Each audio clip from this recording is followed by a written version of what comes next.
와, 박사님, 오늘 다룰 기업 RTX. 이거 정말 주가 움직임이 장난이 아닙니다.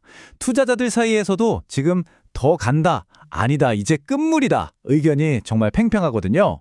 이 상승세 진짜 계속될 수 있는 건지 아니면 지금이 딱 고점 신호인지 오늘 한번 제대로 파헤쳐 보겠습니다. 아니, 차트 한번 보세요. 1년 만에 60%가 넘고 5년으로 보면 무려 170%가 넘게 올랐어요. 이 정도면 시장이 거의 열광하는 수준인데 이럴 때일수록 저희는 좀 냉정해져야겠죠? 박사님, 이 화려한 숫자 뒤에 숨겨진 진짜 의미는 뭘까요? 네, 맞습니다. 이런 뜨거운 시장 분위기에 휩쓸리지 않으려면 이 기업이 근본적으로 무엇으로 돈을 버는가를 알아야 합니다. 주가 그래프 너머에 있는 RTX의 진짜 모습, 그 사업의 본질부터 차근차근 짚어보겠습니다. 네, RTX는 한마디로 항공우주와 방위산업을 모두 아우르는 거대 기업입니다. 고객을 보면요, 우리가 휴가 갈 때 타는 민간 항공사부터 각국 정부와 군대까지 사실상 전 세계 하늘과 관련된 모든 곳이 고객이라고 할 수 있습니다. 말 그대로 하늘을 지배하는 기술을 파는 회사죠. RTX의 힘은 크게 이 세 개 사업부에서 나옵니다. 콜린스 에로스페이스, 프레렌 휘트니, 그리고 레이시온입니다. 잠깐만요, 박사님. 이름이 너무 어려워요. 콜린스, 프렛, 이게 우리 투자자들이랑 무슨 상관이죠? 좀 쉽게 비유해 주실 수 있나요? 좋은 지적입니다. 이렇게 보시면 쉽습니다. 콜린스는 비행기의 뼈대와 신경계를 만듭니다. 항공기 동체 구조물이나 최첨단 조종 장비 같은 것들이죠. 프레렌 휘트니는 비행기의 가장 핵심인 심장, 즉 제트 엔진을 전문적으로 만들고요. 마지막으로 레이시오는 국가의 창과 방패가 되는 미사일 방어 시스템이나 레이더를 담당합니다. 이 세 개의 강력한 축이 지금의 RTX를 만들었다고 보시면 됩니다. 자, 그럼 이 강력한 사업 구조가 실제로 돈을 얼마나 잘 벌어들이고 있는지 가장 객관적인 증거인 숫자로 확인해 보겠습니다. 가장 최근 발표된 2025년 3분기 실적 보고서를 함께 뜯어보시죠. 가장 먼저 눈에 띄는 숫자는 바로 수주잔고입니다. 무려 2,510억 달러. 2,510억 달러요? 잠깐만요. 지금 환율로 계산하면 300조 원이 훌쩍 넘는 돈 아닌가요? 이게 다 계약된 거라고요? 네, 그렇습니다. 앞으로 몇 년치 일감이 이미 쌓여 있다는 뜻이죠. 기업의 안정성을 보여주는 가장 확실한 지표 중 하나입니다. 현재의 성장세도 아주 좋습니다. 3분기 조정 매출이 225억 달러를 기록했는데 여기서 중요한 건 13%라는 유기적 성장률입니다. 유기적 성장이요? 그게 뭔가요? 다른 회사를 인수해서 덩치를 키운 게 아니라 오로지 자신들의 사업 경쟁력만으로 이뤄낸 순수한 성장이라는 의미입니다. 그만큼 사업 본연의 힘이 강하다는 뜻이죠. 와, 박사님, 이건 정말 놀라운데요? 잉여 현금 흐름이 전년 대비 104% 증가? 2배가 넘게 늘었다는 거잖아요. 이 숫자는 투자자 입장에서 어떻게 받아들여야 하나요? 네, 잉여 현금 흐름은 기업이 세금 내고 투자할 거 다 하고 진짜 자기 주머니에 남은 현금이라고 생각하시면 됩니다. 이 현금 창출 능력이 1년 만에 2배가 됐다는 건 빚을 갚든 주주에게 배당을 주든 미래에 투자를 하든 뭐든지 할 수 있는 재무적인 체력이 폭발적으로 강해졌다는 가장 확실한 증거입니다. 잠깐만요, 박사님.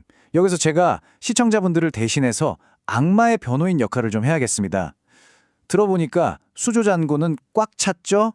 매출 성장 잘 나오죠? 심지어 현금은 막 넘쳐 흐르잖아요.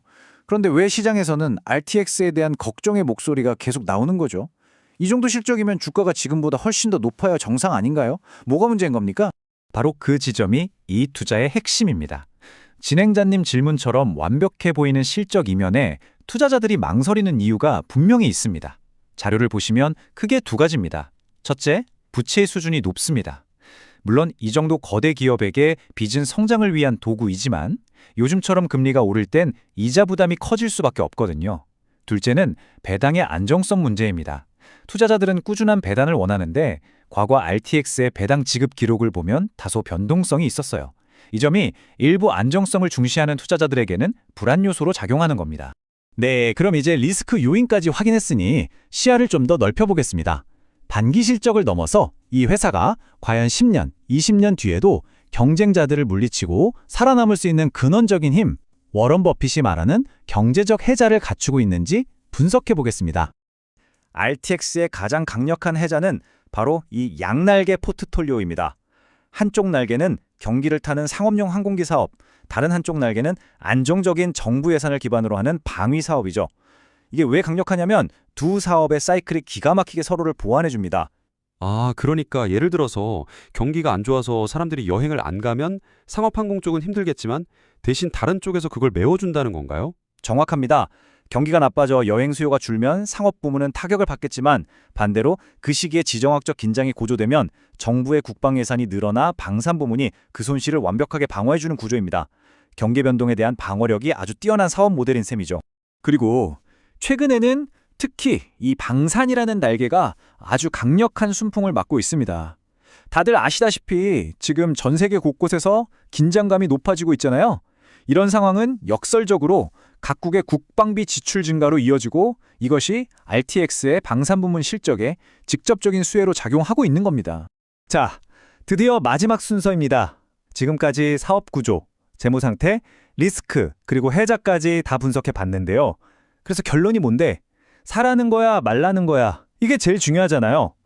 박사님, 이 모든 분석을 종합해서 투자자들이 가장 궁금해할 세 가지 미래 시나리오를 명쾌하게 제시해 주시죠. 네, 저희는 미래를 점치지 않습니다. 데이터에 기반해 가능한 시나리오를 제시할 뿐이죠. 모든 것이 잘 풀렸을 때의 강세 시나리오, 숨겨진 리스크가 터졌을 때의 약세 시나리오, 그리고 현재 데이터로 볼 때 가장 실현 가능성이 높은 기본 시나리오입니다. 각 시나리오가 현실이 되기 위한 구체적인 조건, 즉 트리거가 무엇인지 살펴보겠습니다. 먼저 가장 긍정적인 강세 시나리오입니다. 전 세계 국방비 지출이 지금처럼 계속 높은 수준을 유지하고 동시에 코로나 이후의 상업 항공 여행 수요가 예상을 뛰어넘어 폭발적으로 회복하는 그림입니다.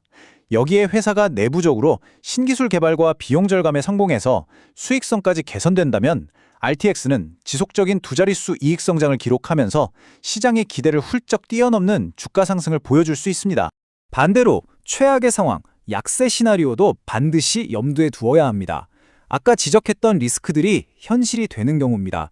특히 프래트&휘트니 엔진의 분말 금속 결합 문제가 생각보다 심각해서 막대한 리콜 비용이 발생하거나 갑자기 전 세계의 평화 무드가 찾아와 미국의 국방 예산이 급격히 삭감되는 상황이 올 수도 있죠.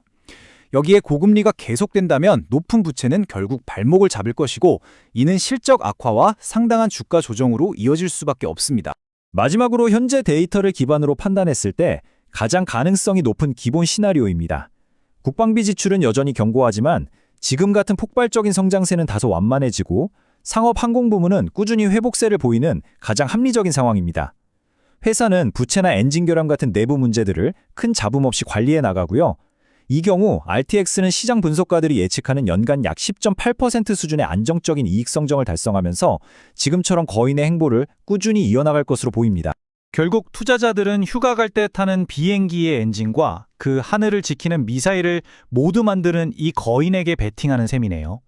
문제는 평화로운 시대에 우리를 여행 보내줄 상업항공의 날개가 더 높이 날아오를 것인가, 아니면 불안한 시대에 우리를 지켜줄 방위산업의 날개가 더 높이 날아오를 것인가, 바로 그 점이겠군요.